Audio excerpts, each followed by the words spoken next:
Mbak sekalian, untuk siang hari ini kita akan mengikuti paparan mengenai metode PBL, Problem Based Learning, yang akan disampaikan oleh narasumber kita siang hari ini, Bapak Yosef Wijoyo, ya. Dan metode PBL ini sangat bermanfaat, sangat berguna bagi kalian, teman-teman angkatan 43, ya, yang sebentar lagi ya, mulai minggu depan akan mengikuti perkuliahan reguler, ya, semester gasal 2001-2022. Nah, untuk metode PBL ini nanti praktisnya akan diterapkan, dieksekusi, dilaksanakan untuk mata kuliah wajib, ya, MPK industri, MPK rumah sakit, dan juga MPK komunitas, ya. Silakan nanti teman-teman berusaha mendapatkan informasi yang sebanyak-banyaknya terkait dengan metode PBL ini, termasuk salah satu yang saya sering mendapatkan pertanyaan itu adalah bagaimana cara mengisi borang. Nah, burang itu apa ya? Burang-burang. Nah, ya silakan nanti ditanyakan pada waktu paparan dengan Pak Yosef, bagaimana mengisi burang, baik itu burang 1, baik maupun burang 2, bahkan bagaimana caranya merumuskan suatu permasalahan. Ini gampang-gampang sulit, ya, tetapi sejauh saya mengoreksi burang itu ya selalu dalam merumuskan masalah itu belum tepat, belum kena sasaran. Jadi silakan teman-teman nanti memanfaatkan sesi siang hari ini untuk betul-betul memahami PBL itu seperti apa, bagaimana, sehingga ketika minggu depan kita akan mulai running perkuliahan, saya harapkan sudah tidak ada pertanyaan-pertanyaan terkait dengan teknis PBL. Ya. Dan terima kasih Pak Yosef sudah berkenan hadir dan juga memberikan paparan untuk siang hari ini. Sebelum waktu saya serahkan sepenuhnya kepada Pak Yosef dan Pak Mike ya selaku admin. Teman-teman, ada baiknya kita buka acara siang hari ini dengan berdoa terlebih dahulu ya. Semoga acara di sepanjang hari ini dilancarkan. Doa akan saya pimpin secara Katolik. Mari kita berdoa. Demi nama Bapa, Putra, dan Roh Kudus. Amin. Selamat siang ya Bapak. Terima kasih karena Engkau masih berkenan untuk membimbing dan memberkati kami, sehingga pada siang hari ini sampai dengan saat ini, kami masih Kau perkenankan, Kau berikan berkat kesehatan untuk bisa mengikuti dan juga melaksanakan kegiatan-kegiatan dan rutinitas kami. Bapak, pada siang hari ini kami akan mengikuti paparan mengenai metode PBL yang nantinya akan kami laksanakan di semester gasal ini. Berkatilah kami semua yang mengikuti acara ini ya Bapak, berkatilah narasumber kami Bapak Yosef Wijoyo, berkatilah juga Pak Mike yang sudah berkenan untuk membantu kelancaran acara pada siang hari ini, dan berkatilah juga teman-teman mahasiswa peserta kegiatan hari ini, semoga selalu diberikan kesehatan, kelancaran dalam melaksanakan semua aktivitasnya. Doa ini ya Bapak, kami panjatkan kehadirat-Mu dan perantaraan Kristus Tuhan kami. Amin. Demi nama Bapa, Putra, dan Roh Kudus. Amin. Baik, Mas dan Mbak, silakan, tidak ada kewajiban untuk on cam ya, tetapi tidak ada salahnya juga jika tidak ada kendala jaringan dan sebagainya. Monggo kita hormati narasumber kita nyalakan kamera sebentar, mungkin Pak Mike, atau kita nyalakan sebentar aja supaya kita dokumentasikan ya. 3 menit. 3 menit, mohon kamera-kamera di on cam kan semua. Wah, ini langsung gedandap, duduk berambut ini ya. Kecuali kalau suster mah tetap ini ya, rapi rambutnya, nggak kelihatan soalnya. Sisiran dulu gitu. Oke, Pak Mike, saya bisa dibantu screen cam. Screen. Nah, ini yang lain masih banyak yang off cam ya. 5 menit pertama saya minta semuanya di on kan dulu kameranya untuk kita dokumentasikan ya. Oke, Pak Mike sudah diberi apa-apa Pak? Biar kita bisa bergaya.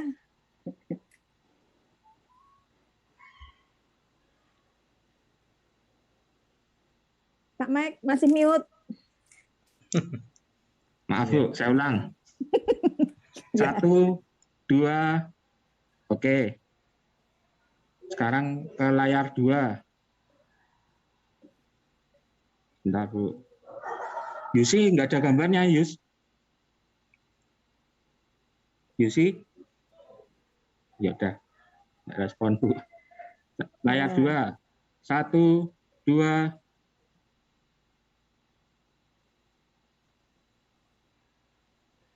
Nah, berikutnya layar ketiga. Oh, udah.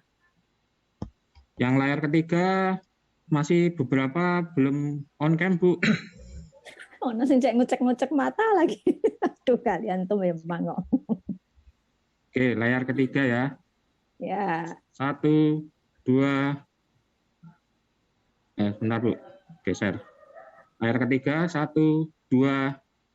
Ya, udah, Bu. Oke, terima kasih Pak Mike.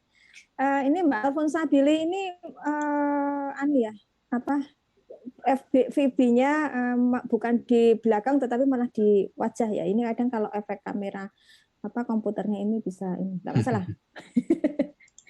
Baik, untuk waktu berikutnya langsung saja saya serahkan kepada Bapak Yosef Wijoyo. Monggo Pak Yosef. Yeah. Baik. Baik, matur nuwun, Bu Agatha, terima kasih. Selamat siang teman-teman semua. Apa kabar? Salam sehat ya. Yang pertama, suara saya terdengar dulu nggak ya? Terdengar Pak. Dengar ya, saya di Dengar, kampus Pak. ini soalnya. Dengar, Pak. Oke, saya di kampus. Pertama, selamat datang di Fakultas Farmasi yang program studi profesi apoteker. Anda ibaratnya tinggal 1 tahun lagi untuk bersama-sama berdinamika di sini. Jadi semoga teman-teman semua dalam dinamika ini kuat ya. Kuat karena di sini kuliah sama praktek kerjanya itu never ending story ya, dalam arti dari waktu ke waktu terus saja kayak mitra liur. Jadi semoga teman-teman bisa kuat di sini. Saran saya yang pertama adalah pastikan teman-teman itu sehat ya, sehat karena semua PBL itu tidak pandang bulu. Anda kelewatan sehari ya terus saja, kita tidak bisa mundur lagi. Jadi diharapkan dalam masa PBL semuanya siap, terutama untuk yang MPK ini karena ini adalah sangat penting. PBL ini sudah kita lakukan sejak angkatan 33, jadi Anda sekarang angkatan ke-43, jadi sudah 10 angkatan, dan saya melihat mahasiswa terjadi peningkatan proses berpikir yang luar biasa melalui PBL ini. Ya, semoga teman-teman nanti juga mengalami hal yang sama. Oke, saya akan share screen. Oke, sudah kelihatankah? Sudah, Pak. Sudah, Pak. Oke. Baik, teman-teman. Ini angkatan 43, harinya betul ya, 18 Agustus 2021. Nomor WA telepon saya ada di sini, silahkan kalau mau kontak ya. Oke. Baik. Nah, teman-teman semua sekalian, belajar di farmasi sekarang itu ada sedikit perbedaannya. Kalau Anda dulu masuk kuliah di PSPA, lalu langsung ujungnya ke kanan. Anda mau bekerja di bagian public health, pharmaceutical care, organization and management, ataupun profesional, itu sudah langsung di sana. Ibaratnya kita saja yang menguji sudah cukup. Tapi sekarang berbeda, ada namanya uji kompetensi apoteker Indonesia. Nah, uji kompetensi apoteker Indonesia ini cara ujiannya ada CBT dan ada OSCE, dan yang CBT itu sudah merupakan exit exam. Saya tidak tahu persis apakah pada masa Anda setahun mendatang OSCE juga sudah berjalan. Saya kurang tahu karena pandemi ini sampai hari ini pun belum menunjukkan tanda-tanda berakhir. Tapi melalui ujian kompetensi apoteker Indonesia inilah maka kita mengalami perubahan paradigma belajar. Untuk itulah problem base ini muncul di program profesi apoteker untuk membuat Anda itu mampu memiliki pola pikir seperti ujiannya. Ujiannya yaitu uji kompetensi apoteker Indonesia. Jadi uji kompetensi apoteker Indonesia itu cara berpikirnya sederhana. Apakah Anda bisa menggali data dan informasi? Apakah Anda bisa menentukan problem dan menentukan solusinya? apakah Anda bisa melakukan pencatatan dan pelaporan, berkomunikasi secara efektif dalam kerangka sikap dan perilaku profesional. Itu aja, UKA itu ujiannya begitu. Nah, untuk itulah kita mencoba mendekati itu selama kurang lebih 2 bulan ini, sehingga Anda akan full kita beri dengan pola pikirnya. Jadi di sini kita akan memberikan sebuah pola pikir dalam semua MPK, dalam bentuk soal pemicu, tidak ada kuliah di sini. Jadi adanya adalah penyelesaian kasus, satu kasus diselesaikan dalam 3 pertemuan, itu seperti itu. Ibaratnya kami ini mengajari Anda naik sepeda. Nanti kalau Anda di praktek kerja profesi apoteker, mau yang dikasih kepada Anda itu sepeda mini, sepeda jengki, sepeda balap, atau sepeda yang bentuknya seperti apapun, sepanjang Anda bisa menaikinya, maka Anda akan bisa mengendarai sepeda tersebut. Ya, jadi kami hanya memberikan latihan bagaimana cara naik sepeda. Tipe sepedanya seperti apa, itu tidak kita ajarkan. Jadi ibaratnya materinya apa, kita hanya memilihkan materi-materi tertentu. Tapi cara belajarnya yang harus dikelola bersama. Nah, teman-teman sekalian, kalau tadi kita lihat yang paling kanan tadi kan ada ini ya, Public Health, Pharmaceutical Care, Organization and Management, Profesional. Nah, kita lihat ini yang di tahun 2020, itu 4 hal itu masih ada, tapi dipropose Pharmacy General Competency Framework itu ditambahkan di bagian tengah, yaitu personal kompetensi. Ya, jadi dikatakan misalnya mereka akan menjadi expert di pasien, produk, community maupun healthcare system fokus ya. Itu akan menjadi percuma kalau secara perkembangan diri mereka tidak berkembang. Itu jadi yang bagian kanan ini keluar Propose Pharmacy General Competency Framework, ini baru dikeluarkan tahun 2020 dalam sebuah artikel publikasi. Jadi belum lama ya, baru setahun kemarin. Jadi ini saya ambil karena apa?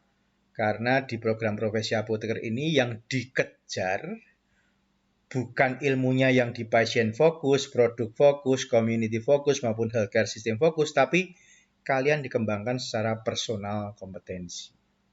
Diharapkan kalau personal kompetensi kalian itu berkembang, yang 4 kotak yang lain itu sudah Anda terima di S1. Jadi kami di sini lebih dominan mengembangkan kemampuan personalnya dengan menggunakan ilmu-ilmu yang sudah dimiliki sejak S1. Ini prinsipnya adalah itu. Ya. Nah, karena itu personal kompetensi, maka apa? Itu kita melihat ya, personal kompetensi yang diharapkan oleh tempat praktek kefarmasian itu apa? Kita lihat di sini. Jadi waktu Anda lulus tuh Anda diharapkan memiliki kemampuan apa sih? Apakah stakeholder itu menginginkan kalian menguasai materi atau memiliki keterampilan proses? Ternyata jawabannya berbeda. Mereka menginginkan Anda memiliki keterampilan proses, yaitu memiliki intelektual, integritas, dan etika profesi, kritis, kreatif, dan analitis, memecahkan masalah, bekerja sama dalam tim, komunikasi efektif, long life learner. Itu adalah sesuatu yang lebih diinginkan. Menguasai materi ajar itu adalah hanya 1 poin di antara sekian banyak. Ya, ini hal yang penting supaya Anda menjadi tahu bahwa memiliki keterampilan personal kompetensi itu lebih baik dibandingkan Anda nampak pintar hanya di materi yang Anda kuasai. Tapi keterampilan proses inilah yang paling penting sebetulnya. Nah, dari keterampilan proses ini, tapi walaupun itu tadi 1 hanya materi ajar, saya hanya akan memberikan 2 hal. 2 materi yang ada di apoteker. Anda belajar 4 tahun itu diringkas hanya dalam 2 slide ini. Anda belajar tentang pharmaceutical dosage form, yaitu bentuk sediaan obat ya, dari active pharmaceutical ingredient sampai terapi itu. Jadi di situ Anda pasti akan belajar tentang senyawa aktif itu apa, jumlahnya, targetnya, pathway to achieve target, delivery design, schedule, goal of therapy, itu dosage form-nya. Itu dalam bentuk kalau Anda memegang sebuah tablet itu dosage form. Itu komoditi, nggak bermakna apa-apa itu. Itu seperti itu. Tapi begitu itu digunakan oleh orang, menjadi the medicine use. Obat itu dipakai oleh orang.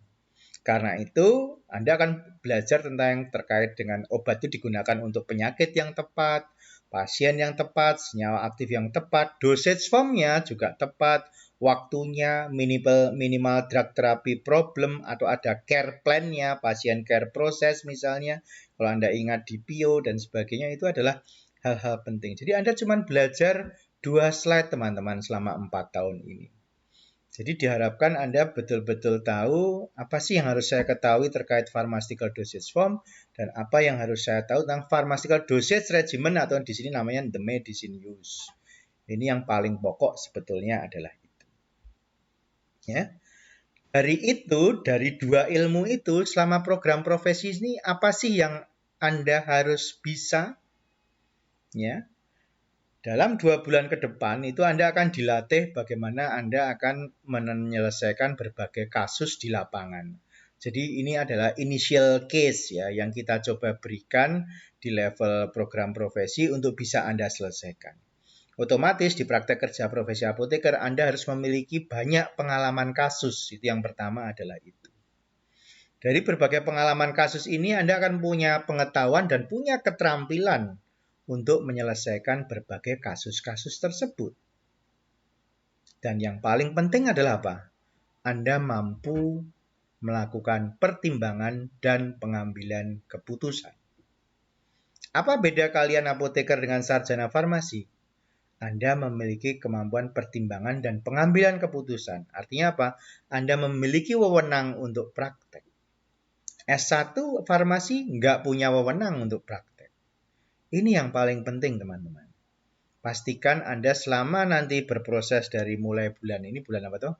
Agustus, nanti kira-kira bulan November kalau Anda mulai diterjunkan PKPA, pastikan Anda memiliki banyak kasus, memiliki penguasaan keterampilan, dan mampu pertimbangan dan pengambilan keputusan. Tapi kalau nanti Anda praktek kerja profesi apoteker, kasus itu tentunya bukan kasus yang diberikan oleh praktisi. Kasus itu harus Anda cari. Anda harus aktif untuk mencari kasus, menemukan kasus, ya, atau mungkin mencari kalau perlu misalnya gitu. Jadi tidak ada istilah given ya. Mbok praktisinya ngasih saya kasus, oh nggak ada, mereka sibuk. Tapi Anda harus aktif mencari itu. Ya. Jangan khawatir kalau Anda aktif mencari, pasti kalian akan menemukan. Kalau kamu meminta tolong dong saya diberi kasus, pasti kamu juga akan diberi, kan gitu. Ya. Itu yang harus kita ketahui. Jadi Anda jangan malu untuk meminta mbok saya dilatih, mbok saya diberi pengalaman kasus, mbok saya diizinkan bertemu dengan pasien, mbok saya diizinkan melakukan stok opnam, mbok saya diizinkan ketemu sales.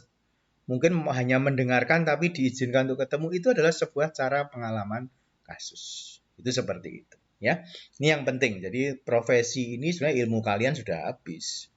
Ya, tapi kalian butuh 1 tahun terakhir untuk bisa terjun di praktek kefarmasian, mendapatkan pengalaman dan akhirnya mendapatkan wewenang atau license untuk mendapatkan gelar apoteker. Sehingga apa? Kalau ini kita bicara klinis ya, karena apoteker ini kan masuknya sekarang ke tenaga kesehatan. Otomatis kita orientasinya adalah manusia. Kita membuat obat payah-payah di industri pun untuk siapa? Untuk manusia. Kita belajar untuk khasiat dan keamanan untuk siapa? Untuk manusia. Kita belajar membuat pasien itu patuh minum obat untuk siapa? Untuk manusia.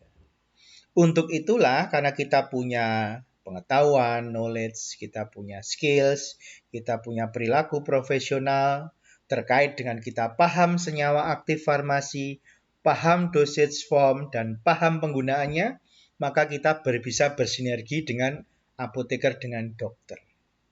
Apoteker dengan nurse. Apoteker dengan dokter dan nurse. Sinerginya apa?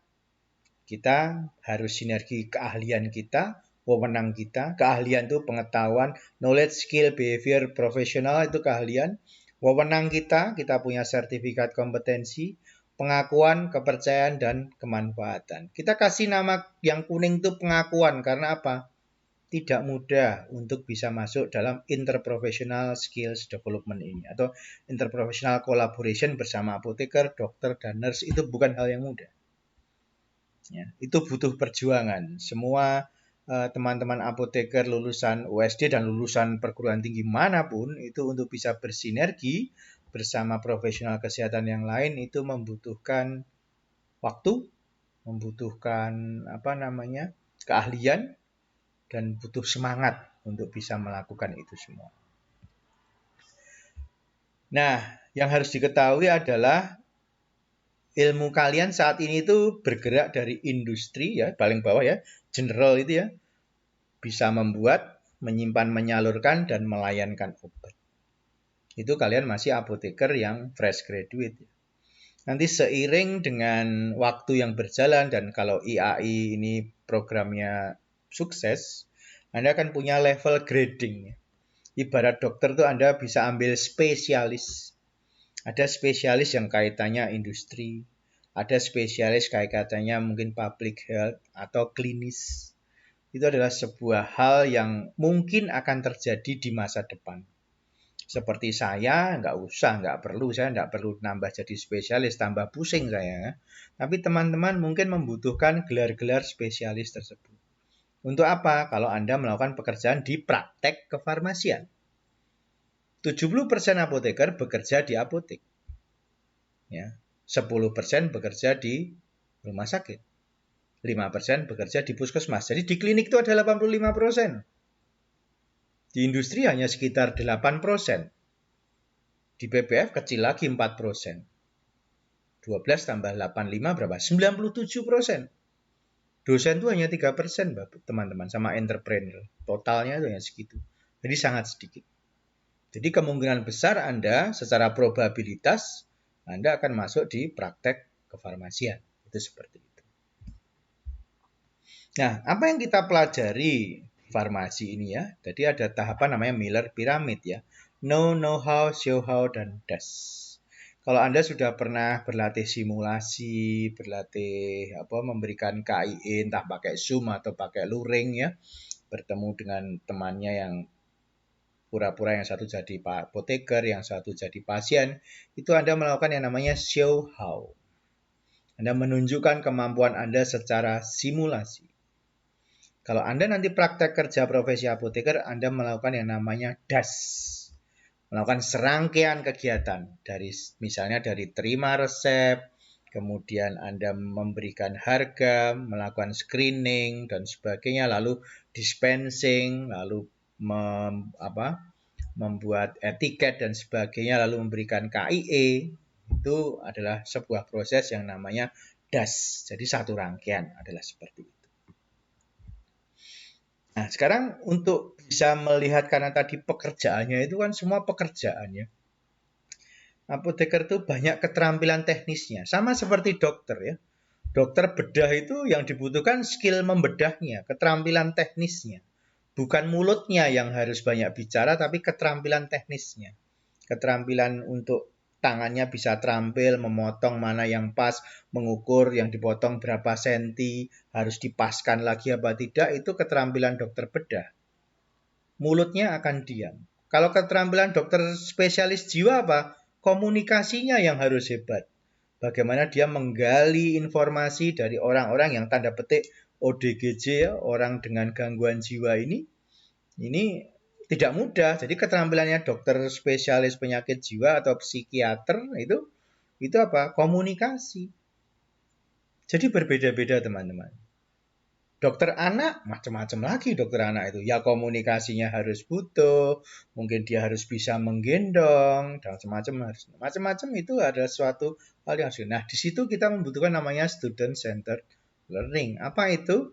Supaya mereka itu aktif. Bukan hal yang baru untuk Anda. Anda teman-teman di S1 sudah biasa student centered learning. Nah, saya berharap dalam 1 tahun ke depan, ya, 1 tahun ke depan, saya berharap Anda betul-betul belajar deh, gitu ya. Betul-betul belajar. Betul-betul belajar itu dalam arti begini. eh, upayakan misalnya untuk membuat paper itu betul-betul berusaha membaca buku, lalu mencoba untuk menuliskannya. Berupayalah untuk itu. Ya. Sebisa mungkin sebuah buku itu jangan di copy and paste, jangan. Baca bukunya, paraphrasing, tulis. Karena apa? Nanti di tempat kerja itu yang dibutuhkan. Bukan kemampuan yang menulis panjang dan ngomongnya panjang itu yang dibutuhkan oleh tempat praktek. Tempat praktek rata-rata membutuhkan orang-orang yang mampu menulis secara singkat, jelas, dan berkomunikasi secara to the point. Kalau Anda misalnya tanda petik dulu senang copy and paste, senang menyalin teman pekerjaan kakak kelasnya yang dulu tambah-tambahi misalnya gitu untuk mempercepat pengumpulan laporan, itu malah tidak bermakna untuk kemampuan bekerja Anda nanti. Saya hanya berpesan itu ya, perubahan paradigma lah misalnya seperti itu. Nah, kalau OSCE itu apa? OSCE itu show how. Show how itu jadi Anda secara individu harus memiliki kemampuan. Mungkin teman-teman semua pernah mendapatkan OSCE internal ya, entah di semester berapa. Yang paling terakhir mungkin di OSCE-nya di PIO ya, entah daring, entah luring, saya juga lupa Anda pakainya apa, mungkin daring. Itu show how Anda bertemu dengan pemeran standar asdosnya yang memerankan seorang pasien atau memerankan seorang yang beli resep, seseorang yang sedang membutuhkan konseling tentang MDI inhaler dan sebagainya. Itu namanya show how. Jadi Anda harus punya kemampuan individu. Makanya tadi dikatakan tadi yang dipropose General Competency Framework apa? Personal kompetensi. Jadi yang dikejar itu personal kompetensi. Anda mungkin belajarnya small group discussion ya. Jadi dalam sebuah kelompok. Tapi pastikan Anda secara individu itu mampu. Jangan lagi ada anak yang titip nama aja nih. Nggak pernah ikut diskusi kelompok. Sering saya di WA khusus, Pak, ini ada 7 orang, tapi nama yang paling bawah nggak pernah ikut, Pak.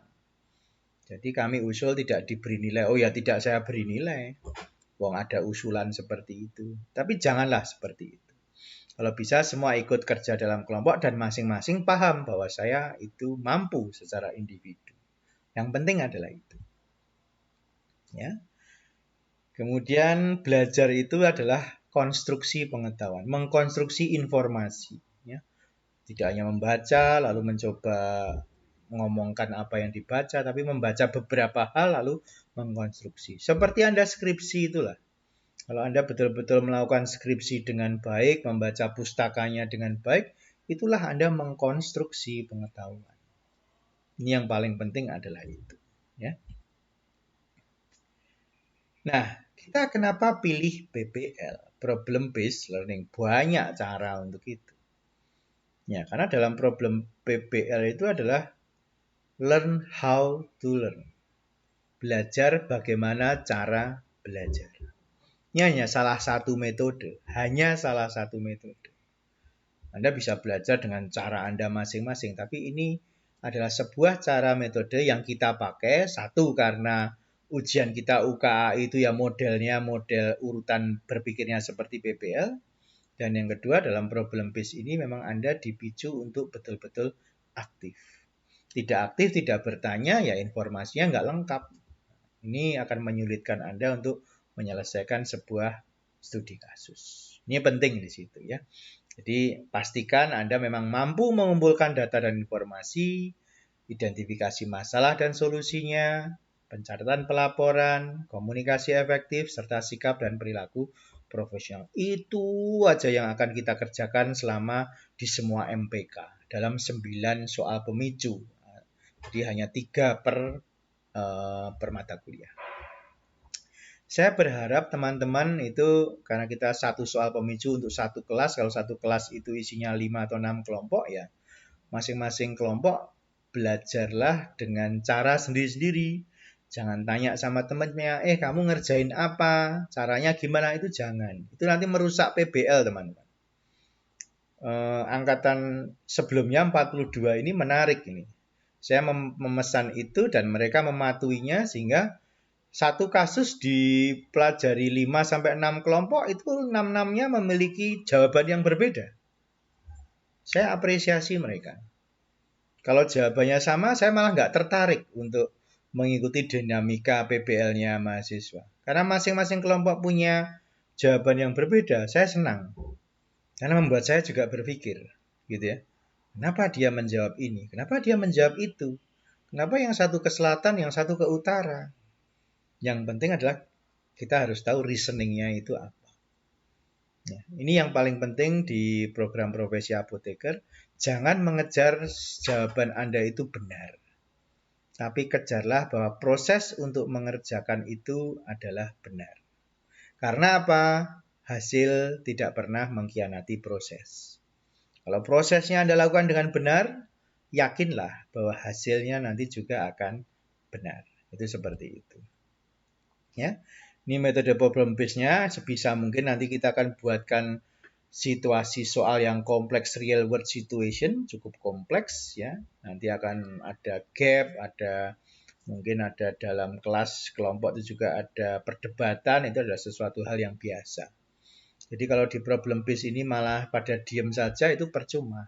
Problem based tidak akan berjalan dengan baik kalau isinya semua diem, ya. Itu seperti itu.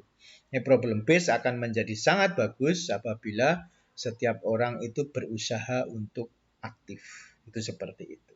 Dan saya berharap Anda karena sudah sarjana, tentunya kita mengajar sarjana dengan mengajar anak-anak lulusan SMA itu berbeda ya.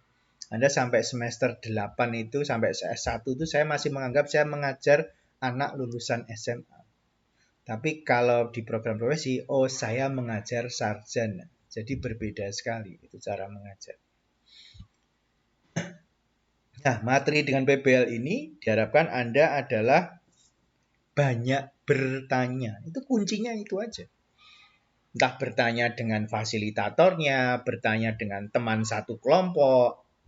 Itu adalah sesuatu yang bagus. Dengan bertanya berarti Anda aktif. Dengan Anda aktif, maka informasi yang didapat akan diperoleh. Dan itu dikolaborasikan. Setelah dikolaborasikan, akan dikonstruksi pengetahuan baru. Dan akhirnya kita akan diam sejenak untuk bertanya, apakah informasi yang kita konstruksi bersama ini sudah benar atau belum, atau proses reflektif. Itulah belajar dengan PBL. Ini adalah sesuatu yang mungkin pernah Anda cicipi, tapi di program profesi akan mendapatkan pematangan yang lebih berat. Dan kita acuan proses PBL-nya nggak ngawur, tidak atas berdasarkan memakai apa itu tidak. Kita memakai acuan prosesnya dari Smith 2011 ya. Kenapa memakai Smith 2011? Kalau Anda kritis pasti bertanya. Karena jurnal ini memuat cara problem based berbasis mata kuliah yang tidak memerlukan jumlah dosen banyak, tetapi tahapannya mirip dengan uji kompetensi apoteker Indonesia. Ini yang menarik gitu loh. Banyak pilihan acuan PBL itu banyak. Tapi setelah saya telusur satu demi satu, saya dapat Smith 2011 ini walaupun sudah 10 tahun yang lalu, tapi proses berpikirnya itu kurang lebih sama dengan uji kompetensi apoteker Indonesia.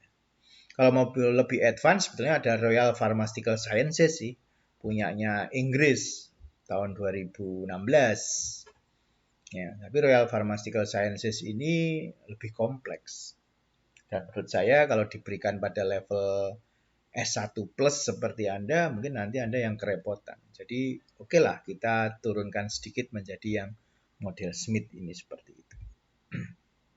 Ya. Nah sekarang kita masuk ke tahapan kegiatan PBL. Besok kalian seminggu pertama hanya akan mendapatkan review dari masing-masing dosen pengampu. Ya, review tentang materi apa yang akan di-PBL-kan. Materinya ya umum, ya pasti akan dipilih salah satu. Ya, jadi setelah itu mulai minggu kedua itu ada PBL tahap 1, PBL tahap 2, PBL tahap 3, lalu ada PBL 2 tahap 1, tahap 2, tahap 3, dan seterusnya. Jadi perhatikan jadwal Anda, jangan keliru masuk ruang. Ini yang penting adalah itu. Ya. Nah, ini inovasi mata kuliah SPA kita begini ya, teman-teman. kalau Anda nanti mengambil MPK ya, manajemen dan pelayanan kefarmasian di apotek, atau MPK industri, atau MPK rumah sakit, itu mindset berpikirnya adalah, ini adalah bagian dari praktek kerja profesi apoteker. Jadi kalau MPK apotek itu bagian dari PKPA di apotek. Jadi semua materi yang ada di MPK apotek itu tujuannya untuk mempersiapkan Anda untuk mampu melakukan praktek kerja profesi apoteker di apotek. Tentunya yang kita ambil adalah kasus-kasus besar. Kalau di apotek hanya ada 3, yaitu terkait dengan studi kelayaan, itu bicara manajerial. Lalu kedua terkait screening resep atau swamedikasi, itu terkait layanan umum.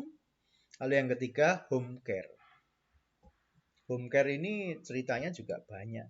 Jadi dari 3 itu saja, itu sama aja dengan kalian belajar Permenkes nomor 73 tahun 2016 yang kita ringkas menjadi hanya 3 studi kasus. Ya, Anda dapat bayangkan kompleksitas studi kasus itu karena itu merupakan perwujudan dari Permenkes 73 2016 itu yang apotek ya. Kalau rumah sakit mungkin yang 74 atau 72, saya agak lupa. Itu seperti itu. Ya. Jadi semua yang di PBL-kan di kuliah 2 bulan ini nanti akan diharapkan bisa ditindaklanjuti di praktek kerja profesi apotekernya. Ini yang paling penting. Jadi mindset Anda adalah apa yang diberikan oleh dosen di dalam 2 bulan pertama ini akan memperkuat materi Anda dan akan memperkuat proses berpikir Anda sebagai individu maupun sebagai anggota dari sebuah tim. Pesan saya adalah asah betul-betul kemampuan pribadi Anda. Asah betul-betul kemampuan pribadi Anda. Ya. Anda harus berkompetisi di sini. Ingat, dunia kerja lebih mengedepankan kompetisi untuk mulai masuknya. Begitu Anda bekerja di sana, untuk bisa meraih posisi atau meraih penghargaan atau meraih gaji, itu semuanya kompetisi. Kompetisi itu tidak ada yang kalem, teman-teman. Kompetisi itu semua bersaing. Berlari, meloncat, berebut, menyikut, menendang, itu kompetisi. Semuanya akan campur aduk menjadi satu. Hanya satu tujuannya adalah kalau bisa saya yang menang. Itu kompetisi di dunia kerja. Suka tidak suka, Anda akan berada di wilayah itu mulai tahun depan. Jadi saya berharap mulai PSPA ini, tolong perhatikan diri Anda masing-masing dengan beberapa pertanyaan. Apakah saya sudah mampu menguasai materi ini? Apakah saya sudah siap untuk masuk praktek kerja profesi? Dan nantinya apakah setelah saya menguasai materi dan praktek kerja profesi, apakah saya siap masuk dunia kerja?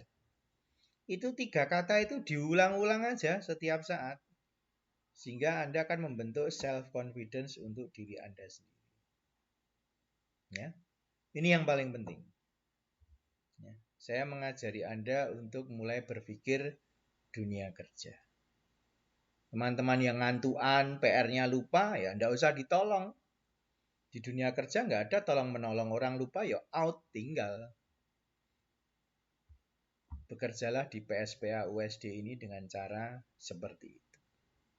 Supaya Anda nanti tidak kaget di masa depan Anda. Dunia kerja itu keras. Dunia akademik itu menyenangkan. Jadi Anda akan nanti bergerak setelah selesai kuliah. PKPA itu kurang menyenangkan. Dunia kerja lebih tidak menyenangkan. Tapi Anda tidak punya pilihan. Selain Anda harus maju terus. Anda tidak punya pilihan selain maju terus. Jadi Saya hanya ingin membuka wawasan Anda, makanya PBL ini diadakan. Seperti itu. Nah, kita lihat nih ya penataannya ya. Industri, rumah sakit, apotek itu sebetulnya blended menjadi satu kesatuan. Jadi Anda boleh bertanya pada diri Anda sendiri tadi. Saya paham tidak ya dengan materi industri? Paham tidak ya dengan rumah sakit dan materi apotek? Pahamkan dulu ketiganya. Lalu prosesnya, saya sudah benar belum ya? Semua materi yang diberikan itu sifatnya non multa sed multum. Artinya apa? Anda belajar sedikit tetapi mendalam. Bukan banyak materi yang diberikan, tidak. Mungkin di MPK komunitas kalau tahun lalu kita hanya belajar studi klien terkait ya inventory control atau apapun, lalu terkait dengan hipertensi, dan yang satu terkait home care pasien kolesterol diabetes. Hanya itu aja, nggak banyak, tapi mendalam. Home care pasien mendapatkan 10 macam obat. Itu sudah suatu kasus yang Anda harus belajar. Kalau 10 macam obat, 10-10-nya dari indikasinya berbeda, itu adalah sesuatu yang luar biasa. Ya, belajar screening resep atas swamedikasi, gaya hidupnya punya problem tertentu. Ya, belajar tentang apotek juga demikian. Kasih modal cuman misalnya 50 juta. Anda mau bikin apotek apa? Misalnya begitu. Ini hal-hal penting yang membuat kita berpikir. Jadi soalnya mungkin kamu bisa kasih uang 60 juta ya, tolong bikinin apotek. Itu contoh soal PBL kita. Jadi Anda harus bisa membayangin ya, saya harus ngapain ini? Soalnya cuma satu kalimat. Makanya diselesaikan dalam berbagai pertemuan. Misalnya begitu. Ini sebentar. Non multa sed multum sama learn how to learn. Belajar bagaimana cara belajar. Nah, diharapkan adalah Anda aktif student centered learning dan akan diulang PBL-nya itu setiap mata kuliah 3 kali. Karena ada 3 MPK berarti ada 9, itu repetisi. Ya, diharapkan setiap Anda selesai itu Anda bisa berefleksi terhadap diri Anda sendiri. Dan kura personalis itu kita akan membimbingnya kan per kelompok itu ya. Perhatian, kalau sebuah kelompok menyatakan saya menolak obat itu diberikan, ya saya akan bertanya, mengapa kamu menolak? Kalau kelompok yang berikutnya mengatakan saya menerima sebagian obat, oke, mengapa menerima sebagian obat? Saya tidak akan mengkomparkan dengan kelompok yang sebelumnya mengatakan menolak. Itu yang namanya kura personalis. Kita mengikuti pola berpikir Anda. Tidak mengikuti pola pikir saya. Pola pikir saya belum tentu benar kan. Ada sebaliknya kelompok yang lain, saya menerima semuanya. Oke, mengapa menerima semuanya? Nah, itu bayangannya ya. Bayangannya kuliah di PSPA seperti itu ya. Semoga tidak menjadi pusing ya. Itu seperti itu. Tapi kalau Anda pusing, malah saya senang, berarti Anda berpikir. Oke, dari siklus kegiatannya ada starting point-nya. Nanti ada kuliah 1 minggu itu sebagai starting point. Lalu mulai problem 1, problem 2, problem 3 ya. Problem 1 ada pertemuan pertama, pertemuan kedua, dan ketiga. Pertemuan 1 dan kedua itu hanya 2 jam. Karena hanya untuk menemukan problem pertemuan pertama, pertemuan kedua menemukan solusi. Pertemuan ketiga presentasi, waktunya 2 kali lipat, yaitu 4 jam. Itu total ya. Jadi makanya pertemuannya adalah Senin, Kemis, Senin untuk kelas A misalnya. Untuk kelas B, Senin, Kemis, Kamis misalnya begitu. Kalau itu terbagi menjadi 2 kelas ya. Itu seperti itu. Semoga tidak bingung. Nah, ini siklus kegiatannya ya. Nah, karena kita punya LMS, tolong LMS itu yang ada pustaka-pustakanya atau informasi itu dipelajari ya. Di-download, jangan downloadnya mendekati ujian gitu ya. Di-download aja setiap pertemuan, itu kan ada keterangannya misalnya begitu. Jadi itu di-download, dipelajari, karena yang kita berikan ya pustaka-pustaka yang relevan dengan materi yang diajarkan. Seandainya Anda nggak puas dengan pustaka itu, ya Anda boleh cari yang lain, itu boleh. Itu kan sebagai acuan saja. Jadi pertemuan 1 hanya identifikasi masalah, itu selama 100 menit. Pertemuan kedua hanya solusi. Jadi sebelumnya Anda nanti memberikan paper yang pertemuan kedua, ada paper hasil belajar untuk mendapatkan solusi yang di pertemuan kedua. Jadi masing-masing nanti cerita apa yang saya peroleh dan sebagainya. Jadi Senin identifikasi masalah, Kamis pertemuan kedua untuk solusi. Seninnya lagi presentasi untuk kelas A. Yang kelas B Kamis, tapi yang kelas B yang Senin untuk presentasi yang MPK yang lain. Kita pasangkan karena MPK-nya itu kita pasangkan. Jadi ya sama saja, setiap minggu itu bisa presentasi, setiap minggu genap itu presentasi. Nah, ini contoh ya, referensi di LMS itu, sorry. Nah, ini ada presensi review, ada materi pelayanan, calculation reference, dan semuanya ada di situ. Kita masukkan. Jadi ini review materi ini yang seminggu pertama itu isinya review materi. Oke, sebentar ya.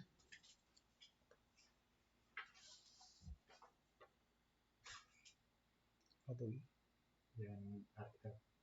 Oh gitu, udah beres? Enggak, jangan mundur. Oh, mundur sendiri sana. Oh gitu, oke. Terima kasih. Orang ditransfer kan? Hah? Kali apa? Aku ini transfer dulu itu. Oh, mbok transfer aja iso. Ada tembok kan itu. Oh ya wis. Sesuk iso disibuk. Oh iya. Oke. Thank you ya. Oke, sorry ada. Oke. Baik, itu masalahnya di situ. Terus berikutnya, nah ini teman-teman, tadi yang diceritakan Bu Agatha di awal, bagaimana cara mengisi borang. Ya. Ini borangnya nanti seperti ini teman-teman sebetulnya. Ya. Borangnya seperti ini. Nanti saya perbaiki dulu ya, penilaian PBL nih ya. Ini ada pertemuan 1, skornya 40. Pertemuan kedua, sini pertemuan ketiga, nih paper biasanya begitu. Ya, ini sudah saya gambarkan di PowerPoint. Nanti kalau sudah saya beresin, nanti saya akan emailkan ke WA kan ke Pak Mike untuk bisa disebarkan ke semua teman-teman ya. Ini nanti formnya kurang lebih sederhana seperti ini, nanti saya perbaiki saja ya. Nah, jadi ini saya coba menuliskan dalam ya. Jadi untuk pertemuan pertama ini ada 4 baris yang harus kamu isi. Kita isi dengan kode A, B, C, D ya. Tolong perhatikan ini supaya teman-teman punya kesamaan persepsi dalam mengisi form. Ya. Pertemuan pertama untuk yang Anda mengisi misalnya baris pertama, hal-hal yang sudah diketahui terkait pemicu PBL. Jadi Anda nanti akan mendapatkan satu soal pemicu yang akan diberikan pada hari H. Kalau saya biasanya malam sih, tak kasih jam 10 malam gitu. Sehari sebelumnya. Supaya Anda bisa mencoba melihat itu dan mencoba membayangkan saya mau ngapain. Kenapa kok diberikannya kok hari H? Kenapa tidak diberikan 1 hari sebelumnya? Yang namanya dunia kerja itu yang namanya kasus itu datangnya mendadak. Nggak ada kasus yang by design itu nggak ada. Jadi makanya itu kita simulasikan. Kasusnya mendadak. Tapi dalam kondisi daring seperti ini, karena pengalaman daring yang pertama, kalau diberikan mendadak menjadi sulit. Karena kan kita komunikasinya pakai breakout room ya, untuk masing-masing gitu ya, untuk menggali data ya. Jadi akhirnya untuk yang saya sama Pak Jaman itu saya berikan sehari sebelumnya, tapi saya uploadnya jam 10 malam ya. Kalau Anda suka begadang, tidurnya di atas jam 10 ya mungkin Anda akan melihat soal tersebut ya. Restricted areanya saya buka jam 22. Tapi kalau Anda sudah tidur manis ya mungkin Anda akan melihatnya jam 5 pagi misalnya begitu. Ya, hal-hal yang sudah diketahui terkait pemicu PBL itu apa? Jadi isiannya adalah Anda menuliskan informasi yang Anda peroleh dari soal pemicu. Misalnya di situ ada nama Yosep, umur 50, terus pekerjaan dosen, ya, tinggal di mana, sakit, gula darah sekian, ya, terus kolesterol sekian. Ya, itu adalah informasi yang diperoleh dari soal pemicu. Tapi itu nggak cukup. Informasi yang ada di pemicu itu soalnya sedikit, hanya sedikit. Untuk itu Anda harus bertanya dari dosen pengampu. Pak, apakah boleh tahu misalnya HbA1c, mungkin ada kadar glukosa darahnya sewaktu ada. Tapi mungkin terus ditanya HbA1c-nya ada apa enggak? Nah, kalau ada ya kita jawab. Kalau enggak ada ya Tidak ada informasi. Jadi ini informasi dari dosen pengampu itu berupa apa? Tanya jawab. Anda bertanya kepada dosen pengampu yang ada di situ terkait dengan data yang belum saya miliki. Intinya adalah itu. Nah, khusus di poin pertama ini saya hanya ingin berpesan untuk menjaga fairness dari proses PPL kita, dari kelompok satu ke kelompok yang lain, dari kelas yang satu ke kelas yang lain, tolong informasi dari dosen pengampu terkait soal tertentu itu tidak dibocorkan. Kalau dibocorkan itu percuma belajar Anda gitu loh. Maneman. Saya yang mengatakan eman-eman. Wong Anda bocorin saya juga enggak tahu. Saya juga enggak tahu. Kalau terjadi ya sudah. Tapi maksud saya, mari kita fairness sehingga semua itu akan belajar dengan cara yang sama. Berproses dengan cara yang sama. Hasilnya silakan Anda petik sendiri-sendiri. Makanya ini paling krusial hal-hal yang diketahui terkait pemicu PPL. Yang penting adalah itu. Setelah itu tuliskan problem dalam soal pemicu. Jadi di poin A ini Anda memperoleh informasi ya, baik soal pemicu atau dari dosen. Maka tuliskan problem yang Anda peroleh. Ya. Problem apa sih dari situ? Ya. Pasien mengalami obat yang diberikan pada pasien tidak berkhasiat. Ya. Nah, problem kalau misalnya terkait klinik, entah apotek atau rumah sakit, kalau itu soalnya adalah klinik, pastikan Anda fokus pada kata obat. Obatnya berkhasiat nggak ya? Obatnya memberikan efek toksik apa nggak ya? Itu problem ada di situ. Nah, kalau Anda sudah mengisi baris A dan B, maka baris dan C ditulis apa? Tuliskan pengetahuan yang belum diketahui untuk mengatasi problem yang diperoleh dari poin B di atas. Misalnya problemnya Anda tulis kombinasi 2 obat diabetes, misalnya metformin dan glibenclamid, tidak optimal dalam menurunkan kadar glukosa darah. Misalnya problemnya itu. Lalu dari problem yang Anda tulis itu, pengetahuan apa yang belum Anda ketahui untuk mengatasi problem itu? Mungkin Anda bisa menulis pengetahuan yang belum saya tahu, mengapa 2 obat itu kok nggak efektif ya? Ya, misalnya gitu, mengapa obat itu nggak efektif? Dosisnya berapa ya yang efektif? Itu Anda tulis saja. Jadi saya harus belajar mengapa kombinasi itu nggak efektif? Mengapa dosis yang sudah ditulis itu nggak efektif? Harusnya berapa? Itu tulislah pengetahuan yang belum diketahui untuk mengatasi problem yang diperoleh dari poin B di atas. Lalu setelah bagian D, setelah A, B, dan C diisi, tuliskan tugas yang dibuat oleh mahasiswa secara individu untuk belajar mengajar pada pertemuan berikutnya. Nah, ini tergantung poin di C. Kalau di poin di C jumlah pengetahuannya 8, satu kelompok isinya 8, berarti satu anak akan mencari informasi satu hal saja. Misalnya ada 8 hal di baris C yang Anda belum ketahui. Mahasiswanya 8, berarti satu orang hanya bertanggung jawab pada satu informasi. Tapi misalnya pengetahuan yang belum Anda miliki hanya 4, mahasiswanya 8, berarti satu pengetahuan dikerjakan oleh 2 orang. Ya. Jadi dibuat fleksibel aja. Ya, dibuat lebih rileks. Ya. Nah, jumlah baris C itu nggak tahu berapa ya, tergantung dosennya. Ada yang 6, ada yang 7, ada yang 10.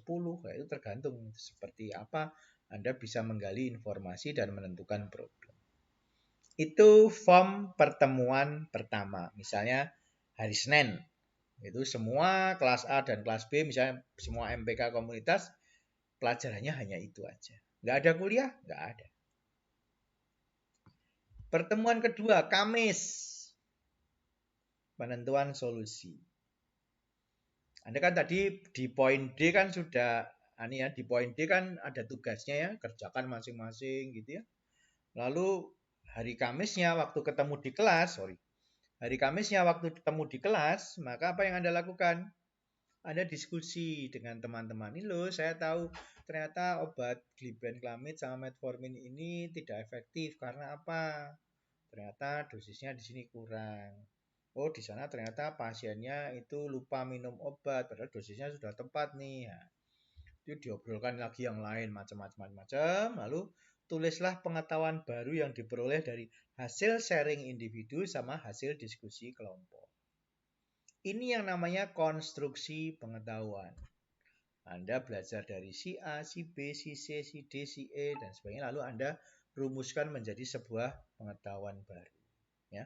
Pengetahuan baru yang Anda peroleh di baris E ini bermanfaat untuk menyelesaikan problem yang ditulis pada poin B. Poin B yang mana? Nah, ini tadi problem itu. Ya, jadi ini ada kaitannya satu sama lain ya. Jadi ada kaitannya satu sama lain seperti itu. Oke. Lalu tuliskan setelah poin baris E itu Anda isi, lalu tuliskan solusinya. Jadi setelah saya tahu pengetahuan ini, maka solusi yang saya berikan adalah itu berdasarkan yang E tadi. Setelah itu Anda isi baris yang G. Kalau Anda dapat untuk presentasi paper, ya tuliskan urutan papernya. Kalau luring dulu kan ada role play ya. Role play ya mereka bikin drama. Kalau kemarin mahasiswa ya ada yang paper, ada yang bikin semacam simulasi skenario tanya jawab tapi melalui pembuatan video gitu ya. Itu ya boleh juga. Itu juga berat memang tapi itu juga menyenangkan untuk dilihat. Jadi sehingga pada pertemuan ketiganya kalau kita daring Anda yang paper Anda akan presentasi, tapi kalau dari yang membuat video kita akan melihat videonya dan kita langsung bertanya jawab terkait video tersebut. Tapi biasanya karena di daring ini kalau presentasi juga lama, maka saya biasanya meminta baik paper maupun video diupload dulu di LMS atau di channel YouTube. Jadi saya berharap setiap kelompok itu punya channel YouTube ya, atau setiap kelas ya boleh. Setiap kelas A, kelas B punya channel YouTube. Di situ Anda upload video Anda ya, misalnya yang Anda perbuat itu akan sangat bagus ya. Itu seperti itu. Jadi kalau bisa seperti itu. Seperti di virtual background saya ini channel YouTube saya, dan ini hari ini pasti juga kalau ini nanti nggak terlalu besar bisa kita upload langsung di YouTube juga pertemuan hari ini.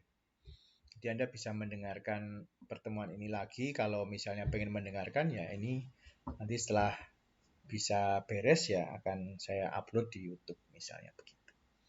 Ini pertemuan 3 ya. Gitu. Oke, sebentar saya lanjutin dulu. Nah, ini penggalian data dan informasi ini bisa tertulis, bisa lisan tadi yang kita penjelaskan yang tadi. Bisa akses internet, buku atau e-book ya, lisan tanya jawab ya, survei. Lalu penentuan problem ini contoh ya, coba dilihat ini ya. Coba dibaca sebentar. Seorang laki-laki 60 tahun telah mengkonsumsi metformin dengan aturan dosis 2 kali 500 mg per hari selama 3 bulan. Di akhir bulan ketiga diperoleh data lab kadar glukosa puasa sekitar 150 mg per desiliter, kadar glukosa 2 jam setelah makan 220 mg per desiliter. HbA1c-nya 8,2%. Tentukan problem kasus di atas. Ya, dari kasus seperti ini hanya ada 3 besar jawaban mereka ya selama PBL kan saya mencoba mengikuti jawabannya teman-teman mahasiswa, yaitu penyakit diabetes dari pasien tidak terkontrol, penggunaan metformin kurang optimal, dan penggunaan metformin tidak efektif. Ya, 3 kemungkinan itu jawaban mereka. Pesan saya adalah jangan menjawab yang pertama, penyakit diabetes dari pasien tidak terkontrol. Anda adalah seorang calon apoteker. Apoteker itu berurusan dengan obat. Ya, maka sebisa mungkin bicaralah tentang obat. Nah, itu yang penting. Ya. Jadi kemungkinan yang kedua dan ketiga itu sebagai sebuah problem, oke. Penggunaan metformin kurang optimal dalam menurunkan glukosa darah. Penggunaan metformin tidak efektif dalam menurunkan glukosa darah. Nih yang harus diketahui. Itu ya, teman-teman ya. Jadi supaya menjadi tahu apa yang harus dilakukan. Nih, jadi jangan menulis penyakit sebagai sebuah subjek dalam problem. Gunakanlah kata yang kedua atau ketiga. Penggunaan metformin, misalnya kurang optimal. Penggunaan metformin tidak efektif. Nah, itu adalah sebuah kata-kata yang ingin kita latihkan kepada teman-teman. Mindset-nya adalah obat. Obat, obat, dan obat. Ya. Jangan bicara penyakit. Bicara obat. Kalau kita bicara obat, pasti kita berusaha memahami penyakitnya apa, melalui apa, keluhannya apa, obat yang pernah digunakan apa, tanda kliniknya seperti apa, data lab-nya seperti apa. Nah, itu semua adalah ada di kepala kita. Tapi ngomongnya, problemnya adalah penggunaan obat kurang optimal, penggunaan obat tidak efektif, yaitu caranya adalah demikian. Ya. Saya teruskan saja kurang sedikit. Nah, katakanlah kita milih penggunaan metformin kurang optimal. Lalu alternatif solusinya apa? Itu kan problemnya penggunaan metformin kurang optimal ya. Alternatif solusinya apa? Diperlukan peningkatan dosis menjadi 850 kan tadi 500 ya. Atau diperlukan tambahan obat baru golongan sulfonylurea, oke. Atau diperlukan tambahan obat baru yaitu insulin basal. Apakah tiga-tiganya ini mungkin diberikan? Mungkin. Jadi pemberian alternatif solusi itu kemungkinan ke-1 ya ada, kemungkinan kedua ada, kemungkinan ketiga ya ada. Solusinya mana? Kita ambil salah satu. Misalnya apa? Diperlukan tambahan obat baru golongan sulfonylurea. Tentunya waktu memutuskan ini Anda nanti berdasarkan referensi. Ya. Akan lebih baik kalau obat baru golongan sulfonylurea itu obatnya apa, dosisnya berapa, frekuensinya berapa. Itu akan lebih baik. Ya. Jadi ini harus berbasis referensi. Karena tadi penggalian data itu kan berdasar tanya jawab, problemnya apa kan berdasar tanya jawab dan sebagainya. Waktu menentukan solusi harus berbasis referensi. Ini yang paling penting di situ. Lalu buatlah laporan pencatatan yang perlu saja. Ini hanya contoh, misalnya catatan pengobatan pasien itu hanya untuk untuk melatih Anda untuk pencatatan pelaporan kalau memang Anda merasa perlu. Lalu berkomunikasi. Berarti kalau sudah ada solusinya adalah menambahkan sebuah obat golongan sulfonylurea, apa yang harus kita lakukan? Apakah kita berkomunikasi terapeutik dengan pasiennya? Ataukah kita berkomunikasi dengan tenaga kesehatan untuk menambahkan obat tersebut? Ataukah kita berkomunikasi dengan keluarga pasien? Nah, ini macam-macam, kompleks ini di sini. Anda bisa milih salah satu. Oh, saya pakai tiga-tiganya. Loh, kok bisa? Lah, tadi saya komunikasi dulu dengan tenaga kesehatan.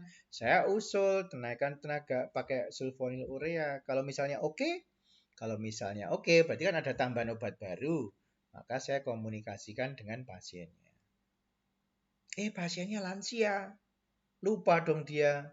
Oh, kalau dia banyak lupa, ngomong sebentar sama pasiennya dan jangan lupa ngomong dengan keluarga pasien.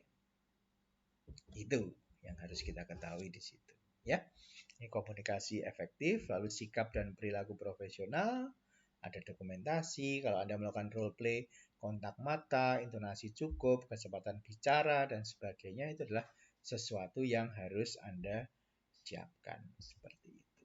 Ya, teman-teman. Oke, saya stop share dulu. Kalau Anda ada yang mau ditanyakan, silahkan. Gak usah malu-malu loh. Terima kasih Pak Yosef. Silakan teman-teman. Jika ada yang mau ditanyakan terkait dengan pemaparan yang sudah disampaikan oleh Pak Yosef. Gak usah malu-malu teman-teman ya. Tanya aja.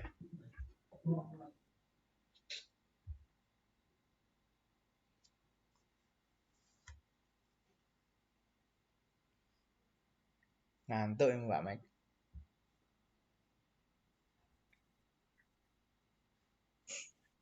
Ayo teman-teman silakan. Ngantuk itu.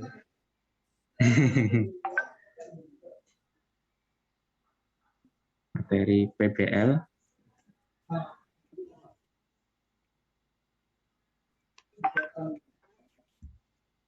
Untuk mengisi borangnya sudah paham belum? Nah, ini yang penting, paling penting pas mengisi form borang.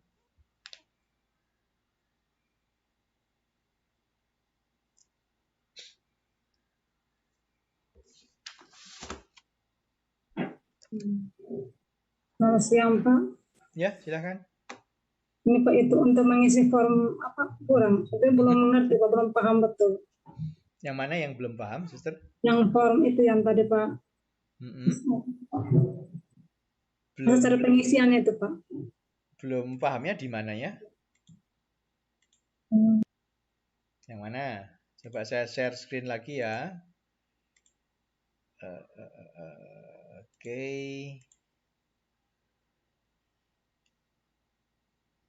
Nih. Ini borangnya tadi seperti tadi, gambarnya seperti ini. Ya, ini kalau Word-nya. Ini ada pertanyaannya sudah ada di sini. Jadi saya hanya meniru kotak yang di sini, saya pindahkan ke PowerPoint aja.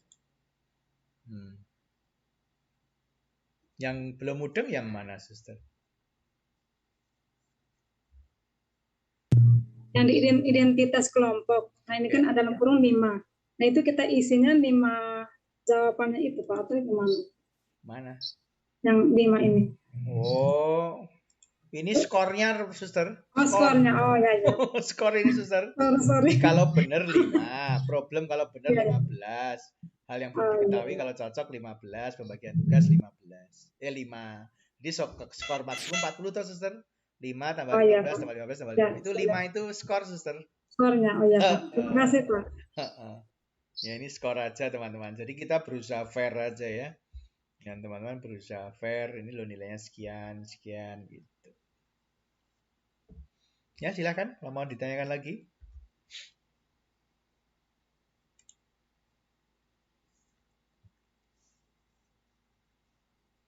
Nggak usah malu-malu. Nggak usah malu-malu.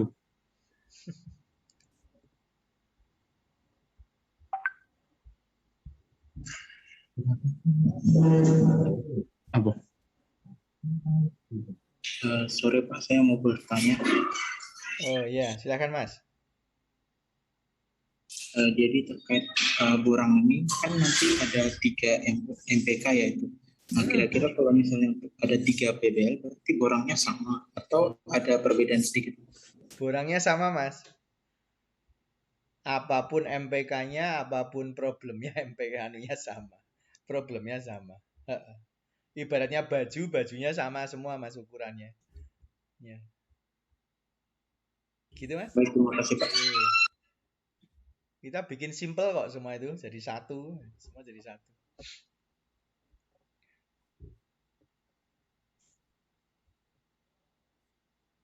Silakan.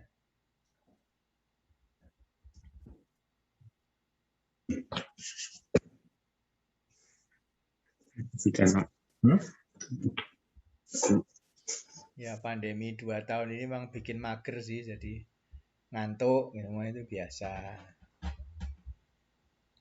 Karena terbiasa kuliah dengan celana pendek ya, dengan kaos atau baju kerah. Saya sih tidak masalah sih mau pakai apapun, saya tidak masalah.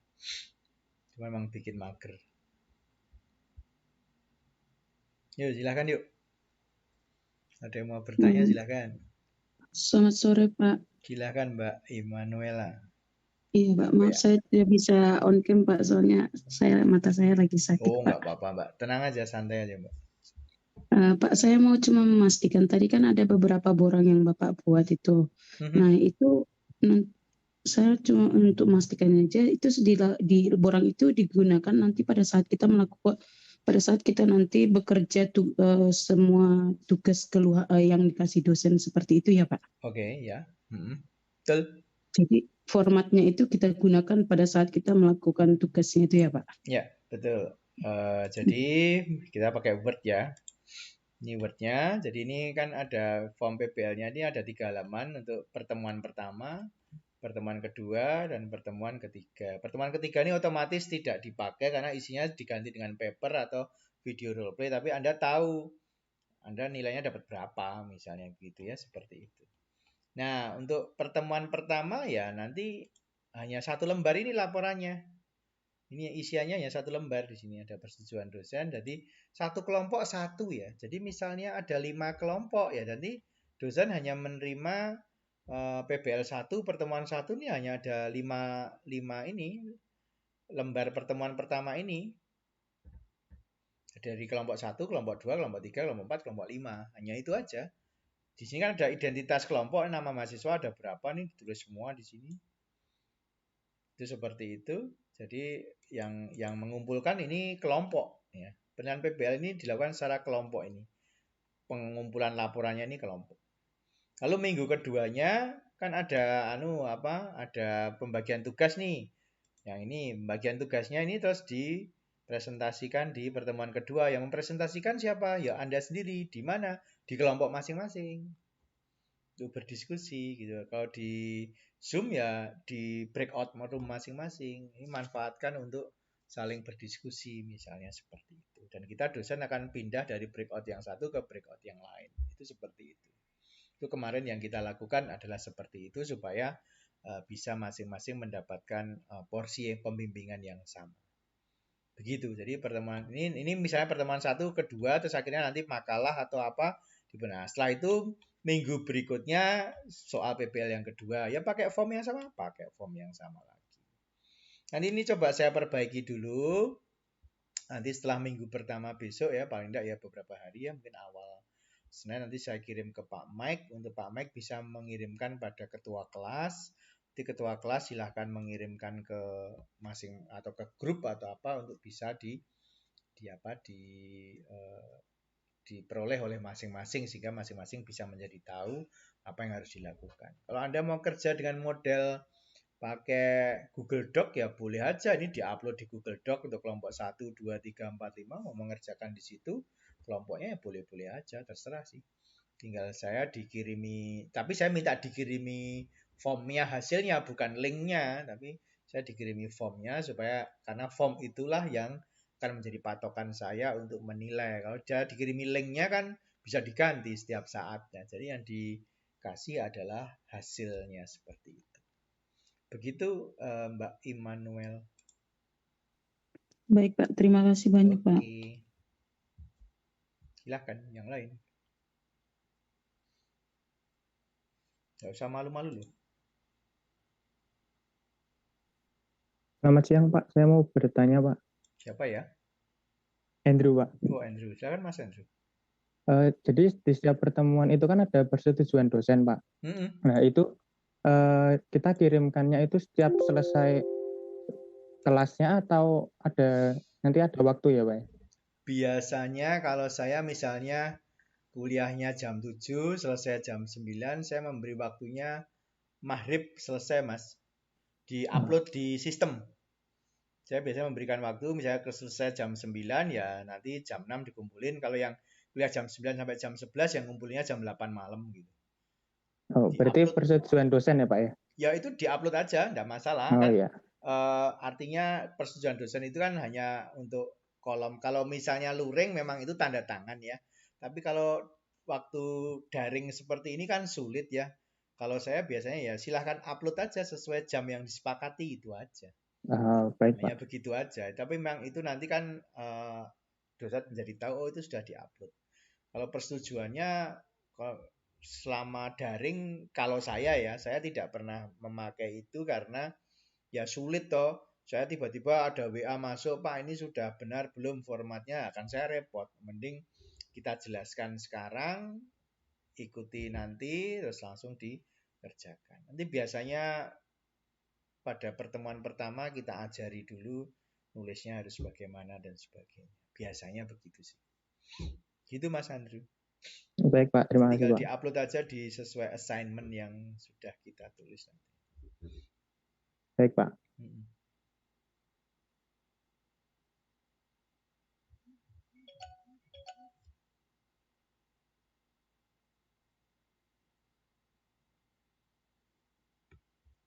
Oke, silahkan.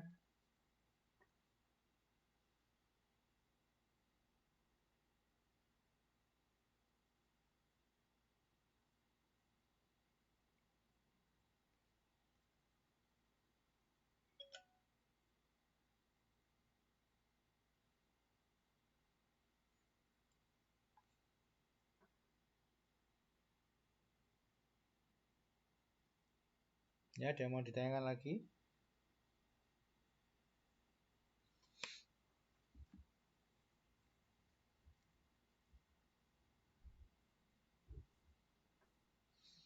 Ini satu angkatan 90 orang ya Pak Mike? 88, Pak.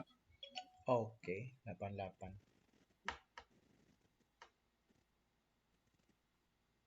Banyak juga ya, bagi 2 kelas ya? Iya, Pak, 2 kelas. Nanti per kelas 44 orang. Terus untuk PBL-nya itu ada yang 8, ada yang 9 orang satu kelompok 5 nanti. kelompok berarti ya? 5 kelompok, Pak. Iya, betul, 5 kelompok. Oke. Oke.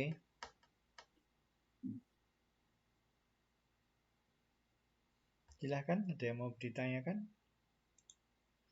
Udah ngantuk ini Pak Mike ya.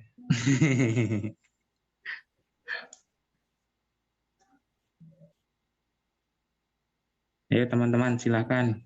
Barangkali ada yang mau ditanyakan terkait dengan materi PBL yang tadi sudah disampaikan Pak Yosef.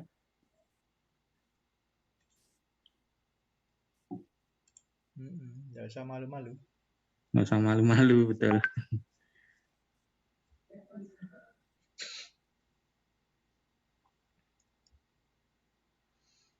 Yang jelas dari sisi LMS kan sudah tidak masalah ya menggunakannya. Yang penting ikuti aja informasi dari LMS tersebut, itu aja. Biasanya demikian.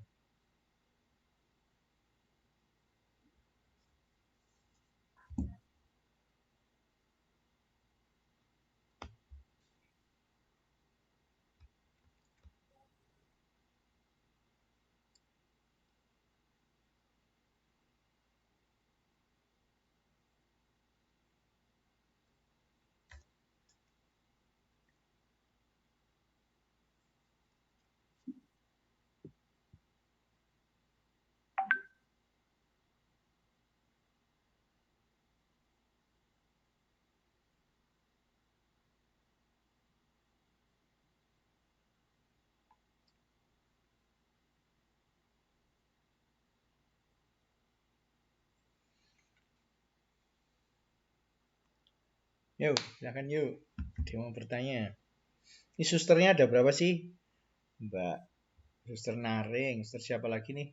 Saya sendiri Pak Suster. Oh, susternya cuma 1? Iya. Wih, mantap. Biasanya oke ya.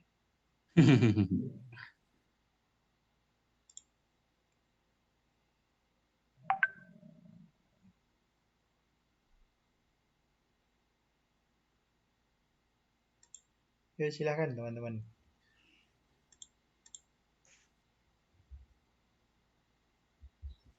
Selamat siang, Pak. Silakan Mbak Agustina. Iya. Iya. Saya Agustina, saya ingin bertanya Pak, untuk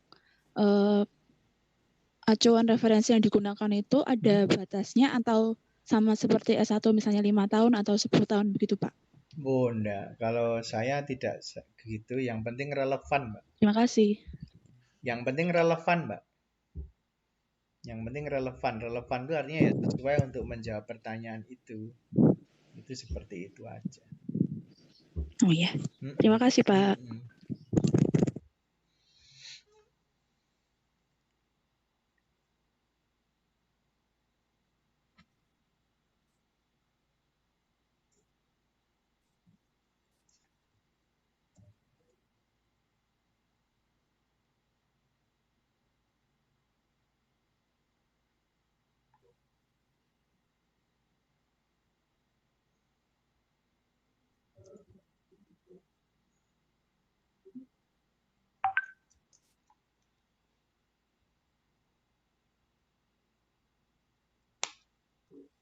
Ya, silakan.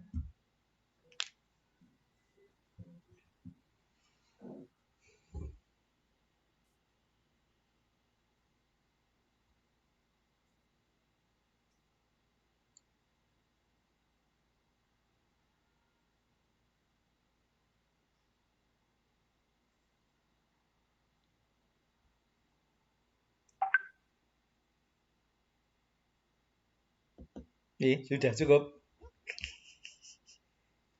Belum biasa.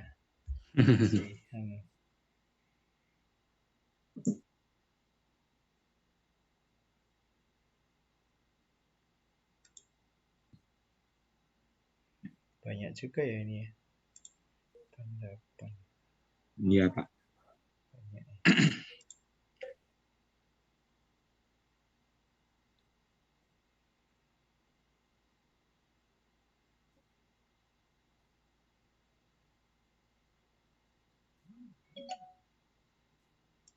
Mana? Silakan. Ya, silakan teman-teman.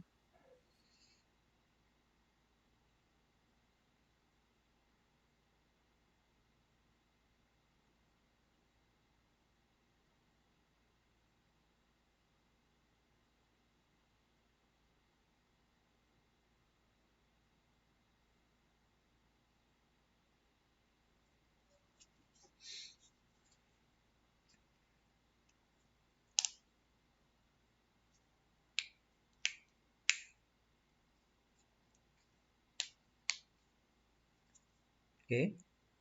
Apakah sudah cukup? Maaf, Pak, ingin bertanya. Oke, silakan. Terkait kemampuan presentasi itu, setelah presentasi paper langsung dilanjutkan dengan role play ya? Oh, bukan. Salah satu, Mbak. Salah satu. Jadi kalau presentasi ya hanya presentasi, kalau role play hanya role play.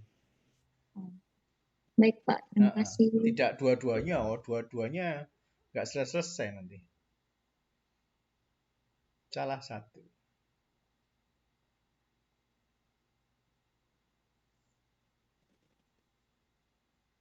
Oke. Masih adakah yang mau ditanyakan? Pembuatannya itu dua-dua ya? Role play. Apanya? Apanya, Mbak? Role play tetap dibuat dan papernya, tapi yang dipresentasikan hanya salah satunya. Oh, bukan. Tidak. Jadi begini. Jadi biasanya kalau pas luring dulu, itu ada, saya kan pegang 2 PBL ya. PBL yang pertama, misalnya kelompok 1, 2, 3, 4, 5. Kelompok 1, 2, 3 itu hasilnya dipresentasikan dalam bentuk makalah. Jadi mereka PowerPoint sama makalah. Kelompok 4 dan 5 itu dalam bentuk membuat role play, dalam bentuk skenario yang dikumpulkan ke saya dan melakukan perform di depan kelas. Itu waktu luring begitu. Isinya sama antara presentasi dan skenario role play itu ibaratnya kurang lebih kasusnya sama. Tapi yang satu dipresentasikan, jadi untuk memperkuat pengetahuan, yang satu disimulasikan. Nah, untuk PBL yang berikutnya, yang dengan saya juga, saya balik. Yang tadi kelompok 1, 2, 3 itu sudah presentasi, maka pada waktu pertemuan yang PBL kedua, saya minta untuk role play. Yang tadinya role play, saya minta untuk presentasi. Jadi kan adil loh. Semua pernah presentasi dan makalah, semua pernah bikin skenario dan perform.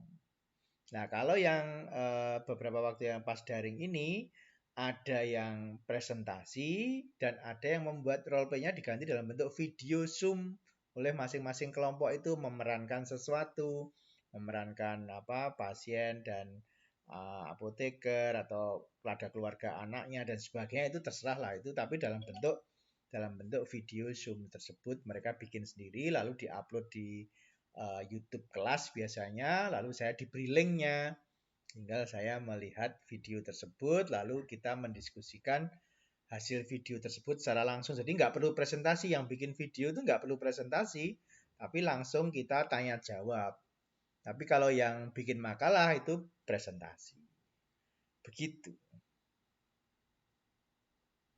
Baik, Pak. Terima kasih.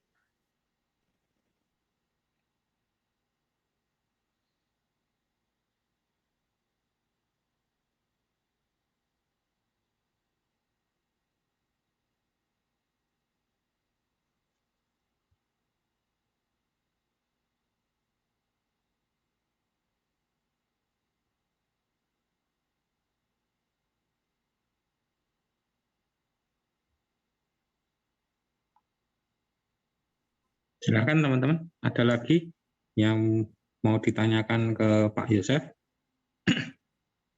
terkait teknis PBL.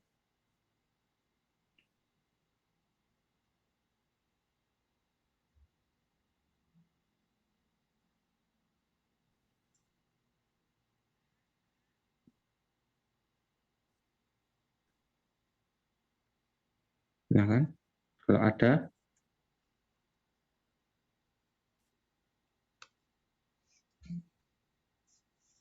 Yo, nggak usah malu-malu. Nggak usah malu-malu teman-teman. Karena nanti kalian banyak akan berdinamika dengan metode PBL, sehingga harapannya ya kalian sudah dapat gambaran yang sejelas-jelasnya, ya paling tidak gambaran awal dulu, sejelas mungkin sebelum nanti kalian terlibat langsung dalam dinamika PBL-nya. Betul. Kalau mau lihat contohnya di channel YouTube saya boleh kok, itu ada angkatan 42 kemarin itu ada yang pertemuan pertama, pertemuan kedua, ya contoh aja. Jadi mau dilihat juga boleh. Diskusinya seperti apa. Nah, Oke, silakan. Siapa tadi yang mau tanya? Ada yang mau tanya, teman-teman?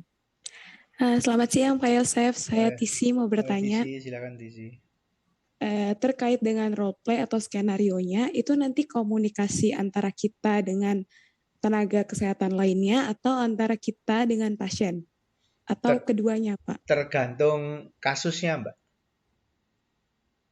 Kalau kasus itu memerlukan yang apa, lalu Anda boleh mengembangkan kok situasinya. Yang penting situasi intinya dapat. Kan begitu. Oke, baik Pak Yosef, terima kasih.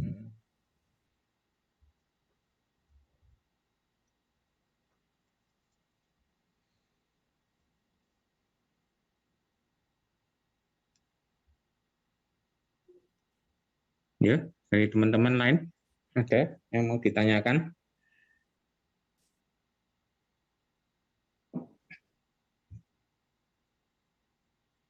Ini semuanya di rumah ya? Ada yang di Indonesia bagian timur nggak? Kan ini kan udah jam berapa nih kalau di sana tuh? Iya. Ada yang di Papua, Ambon? Oh, nggak ada ya? Yang di Wita ada nggak? Bali, Oh, ada Pak. Sulawesi? Ada? Ada Pak. Wita ada ya? Ada. Wita ada Pak. Bali. Ada, Pak. Berarti WIB sama Wita ya? WIT ada Pak. Ada? Kelihatannya tadi. Oscar? Oscar WIT. Oh, Oscar WIT. Oke. Ada berapa orang yang WIT?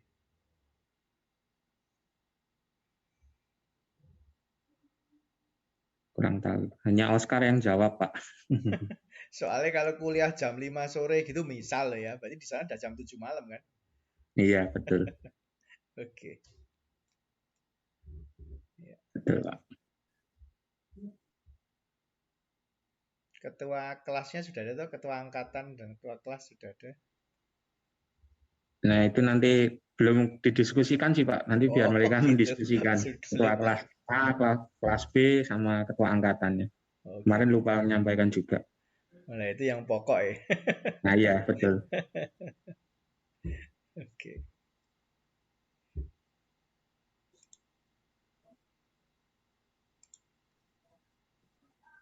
Ya, teman-teman. Barangkali ada yang masih ingin ditanyakan.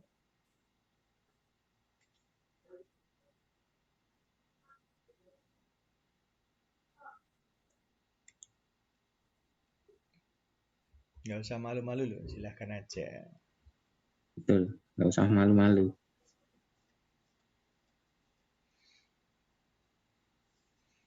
Kayaknya sudah nggak ada Pak Mik. Selamat sore Pak. Oh ada, siapa silakan. Saya mau bertanya Pak, ini terkait kan kalau pertemuan ketiga itu presentasi, jadi ada yang role play dan membuat paper ya. Atau ya, salah satu ya. Atau ya. Nah itu kalau misalnya untuk yang role play itu termasuk yang industri ya? Kalau misalnya MPK industri itu kan bisa ya bisa tidak Mas. Yang industri bisa aja hanya presentasi paper, tapi selama ini itu biasanya presentasi atau ada yang perform role play. Makanya kan saya menyampaikan kan umum. Ya, jadi bisa saja sebuah MPK hanya presentasi aja ya bisa. Atau semua, kalau dulu bisa aja juga semua role play juga bisa, atau kombinasi presentasi dan role play, artinya salah satu gitu ya, gitu seperti itu. Tergantung nanti setiap pengampunya nanti membutuhkan seperti apa. Gitu, Mas. Terima kasih, Pak. Oke.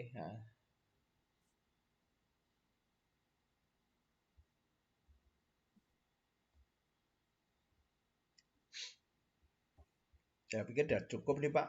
Udah pada nggak tanya kok. Saya closing dulu aja, Pak ya. Monggo, Pak Yasa. Baik, teman-teman, saya rasa sudah cukup. Kita sudah 1,5 jam di sini. Saya berharap dari paparan singkat ini nggak usah terlalu dipikir banget-banget. Yang penting Anda melakukan saja apa yang sudah tertulis di LMS, lalu proses itu diikuti. Nanti tahu-tahu Anda bulan kedua sudah berbeda dengan hari ini. Itu yang selalu saya amati dari teman-teman, itu seperti itu. Mungkin hari ini masih bingung, tapi nanti 2 bulan lagi Anda akan menjadi calon-calon apoteker yang memiliki pemikiran yang berbeda setelah mengikuti problem based learning ini dalam 3 MPK plus mata kuliah pilihan yang tidak pakai problem based. Itu Anda akan punya cara berpikir yang berbeda, kecepatan berpikir yang berbeda, kemampuan pencarian informasi yang berbeda, dan sebagainya. Itu yang selalu saya amati, dan saya senang dengan perkembangan itu. Sampai angkatan 42 kemarin saya masih melihat seperti itu. Saya berharap juga angkatan ini mengalami hal yang sama ya, dengan kakak-kakak kelasnya, di mana terjadi peningkatan kemampuan critical thinking yang signifikan, kolaborasi yang baik, komunikasi yang baik, dan sebagainya. Ini yang saya harapkan adalah itu. Yang penting pesan saya adalah, karena ini mata kuliah persiapannya pendek, lalu PKPA-nya cukup panjang, yang penting adalah jaga kesehatan. Ya. Karena dengan menjaga kesehatan ini, maka semuanya pasti akan berjalan dengan lancar. Tapi kalau Anda tidak sehat, ya itu akan menjadi sebuah problem tersendiri untuk teman-teman. Jadi yang penting jaga kesehatan, betul-betul jaga kesehatan. Kalau memang saat ini masih di rumah, kalau tidak ada suatu kepentingan yang sangat mendesak, jangan bepergian ya. Lebih baik ya tahan diri saja supaya Anda jangan sampai pada saatnya PKPA malah Anda drop dan sakit, yaitu maneman ya. Jadi tolong betul-betul perhatikan betul ya, untuk PKPA onset juga jaga betul kondisi Anda. Itu pesan saya untuk angkatan 43 ini. Masuk 88, semoga keluar juga 88 ya, artinya lulus 100%. Nah, itu harapan kami selalu begitu ya, karena kami berharap tidak ada yang ketinggalan dari teman-teman itu. Oke, begitu. Selamat sore ya. Waktu saya kembalikan ke Pak Mike. Selamat sore, Pak. Terima kasih, Pak. Selamat sore.